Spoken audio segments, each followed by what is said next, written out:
Des militants sont venus en masse soutenir le patron du Rassemblement national. Escorté par des députés de son camp, Jordan Bardella, tout sourire, est de retour pour une deuxième journée au Salon de l'Agriculture. Je suis avec vous depuis 2015. On lâche rien. Il entend montrer son soutien sans faille aux agriculteurs en colère et en profite pour décocher une nouvelle flèche envers le gouvernement. Pourquoi est-ce qu'un président de la République en exercice a besoin de 3 cordons de CRS de sécurité pour pouvoir accéder au Salon de l'Agriculture, dans lequel, en théorie, le président de la République peut se rendre tous les ans? Et pourquoi est-ce que le Premier ministre est obligé de débarquer en catimini à 20 h quand le rideau a été tiré pour pouvoir entrer dans le Salon de l'Agriculture? C'est ça la question que nos dirigeants devraient se poser, et je pense que ça devrait les appeler à un peu plus d'humilité. Car la veille, Gabriel Attal s'est invité au dîner des 60 ans du Salon de l'Agriculture, qui s'est tenu une fois les portes fermées au public.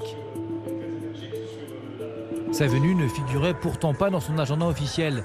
Mais comme un duel à distance, le chef du gouvernement dénonce le cirque médiatique de Jordan Bardella. Les Français ne sont dupes de rien. Ni de l'instrumentalisation, ni du mensonge, ni de la poudre aux yeux. Nous ne sommes pas ici au cirque. Le salon n'est pas un cirque médiatique, ni un cirque politique, ni un cirque militant. Au fond, les agriculteurs, nos bêtes, nos filières ne sont pas un décor de campagne. Le gouvernement soucieux d'occuper le terrain après l'ouverture chaotique du salon. Samedi matin, des affrontements dégénèrent entre forces de l'ordre et agriculteurs opposés à la venue du chef de l'État.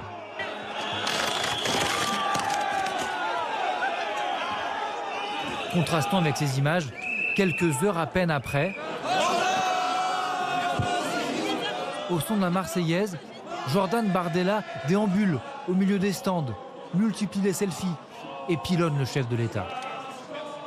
Le président de la République est en train de convertir l'hexagone en octogone et que partout où il passe, l'ordre public trépasse. Voilà, je pense qu'il ne se rend pas compte de la violence, de la brutalité qui est la sienne dans l'exercice de son mandat. S'agissant de l'agriculture, les mesures qu'il a prises précisément depuis une décennie ont contribué à aggraver la situation du monde agricole. La réplique du ministre de l'Agriculture ne se fait pas attendre. Marc Fesneau pointe l'absence de propositions du RN en faveur des agriculteurs. L'action publique, ce n'est pas des selfies. Donc quelles sont les propositions concrètes? C'est comme ça qu'il faut juger, parce que les agriculteurs, ils attendent des actes. Hein. Ils n'attendent pas du blabla et des photos, hein, je vous assure. Mais pour Jordan Bardella, tête de liste RN aux européennes, la campagne a déjà commencé, avec une stratégie, répondre au chef de l'État, qui accuse le Rassemblement national d'être le parti du Frexit. Je pense que M. Macron est atteint d'une schizophrénie inquiétante et dangereuse. Voilà, parce que précisément, c'est lui qui, depuis maintenant 7 ans, met nos agriculteurs et notre agriculture en concurrence avec des produits du bout du monde qui ne respectent aucune des normes auxquelles sont soumis les producteurs français et les agriculteurs français et qui aggrave le malaise dans la profession agricole. Accueilli par des huées, le chef de l'État défend ses engagements et formule d'autres promesses, comme le recensement des exploitations nécessitant des aides de trésorerie.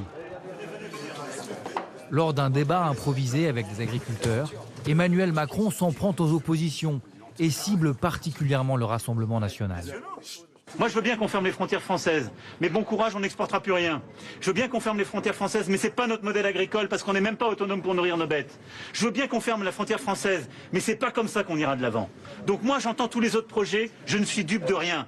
J'entends ce qui est un projet d'appauvrissement du pays qui vient des extrêmes, oui. Le Premier ministre Gabriel Attal est attendu de nouveau demain dans les travées du Salon de l'Agriculture, avant la venue mercredi de Marine Le Pen. Alors que le RN espère tirer profit de la colère paysanne, le gouvernement s'efforce d'éteindre la crise à 4 mois du scrutin des européennes.